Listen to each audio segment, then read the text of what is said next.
Hi guys, thanks for tuning in and welcome to UCOM. On these collection of videos I will be talking about one of the most interesting things I discovered of late, which is cartoon conspiracy theories. I'm going to start with one of the finest television production companies for nearly 40 years, Nickelodeon.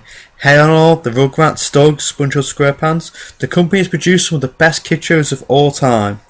However, I have recently seen some reviews online regarding certain cartoon conspiracy theories which I found fascinating, surrounding a number of cartoons from Nickelodeon. Some of them may have some truth in them, some of them could be completely and utter nonsense. However, I decided I'm going to examine them, and in my opinion are probably the 5 most interesting ones, I give my verdict on them. Now I just want to throw out there, they are not my theories, I did not come up with any of them. You can find them all over online, I'm sure they're all over YouTube as well. I'm just going to look at the theory and see why people would think it's true or not.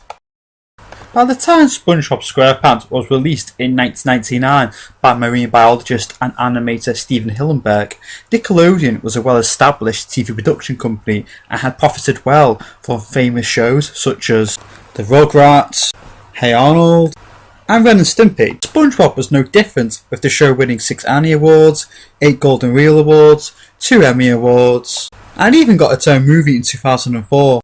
The show about a SpongeBob living in a pineapple under the sea had clearly proved popular, but once again, there is another interesting cartoon conspiracy surrounding it. SpongeBob SquarePants is an optimistic sea sponge who works as a burger fryer in the Krusty Krab restaurants, and his friends are Sandy Cheeks Squirrel from Texas, Patrick, a starfish who lives under a rock, Mr. Krabs, a red crab who owns and operates the Krusty Krab restaurants where SpongeBob works, Plankton, who owns a rival restaurant called the Chum Bucket, Gary, SpongeBob's pet sea snail, and Squidward, who is SpongeBob and Patrick's grumpy neighbour, who all live in their home, Bikini Bottom, under the sea. The conspiracy theories surrounding SpongeBob SquarePants are that all the characters in the show are all representations of the 7 deadly sins. Sandy Cheeks is pride. This is because she has a belief that she's better than everybody else because she is a landman from Texas and not a sea creature, unlike everybody else in the show, and is constantly reminding everybody of that, including blistering SpongeBob and Patrick for it, such as in the episode Pressure, where SpongeBob, Sandy, Mr. Krab, Patrick and Squidward almost kill each other just to prove which one's better, which proves that Sandy's pride is obviously more important to her than her friend's safety. The next one is Mr. Krabs, which the theory points to being a representation of greed. This is because he is all about money and incredibly cheap and just obsessed with making profit from the Krusty Krab dining restaurant. The next one is Patrick, who represents sloth. This is because he is lazy to the point that he won an award in the episode Big Pink Loser just for doing nothing the longest. The next one is Plankton, who represents envy. The reason for this is because he is jealous of Mr. Krab's success with the Krusty Krab restaurant, since his own restaurant, the Chum Bucket, is a total failure, and he is constantly trying to sabotage Mr. Krab's business in order to make his own business more successful. Next one is SpongeBob's pet snail, Gary. This is a representation of gluttony. The reason for this is because SpongeBob seems to be constantly thinking about feeding Gary, as Gary is totally dependent on SpongeBob for food. However, in the episode Have You Seen This Snail, he forgets to feed Gary for 10 days to the point where Gary runs away. At 6 we have Squidward, who is a representation of wrath. This is because he is miserable, he hates his job, he hates his life, and absolutely despises SpongeBob and Patrick. At number 7 we have our main character and protagonist of the show, SpongeBob, who is a representation of lust. This is because of the amount of excessive love he has for everything, including every fish and creature in Bikini Bottom, even if the love he has for them is not necessarily returned, such as his love for Squidward. In addition to this theory, there was another theory surrounding the show saying that SpongeBob and his friends are the result of nuclear radiation.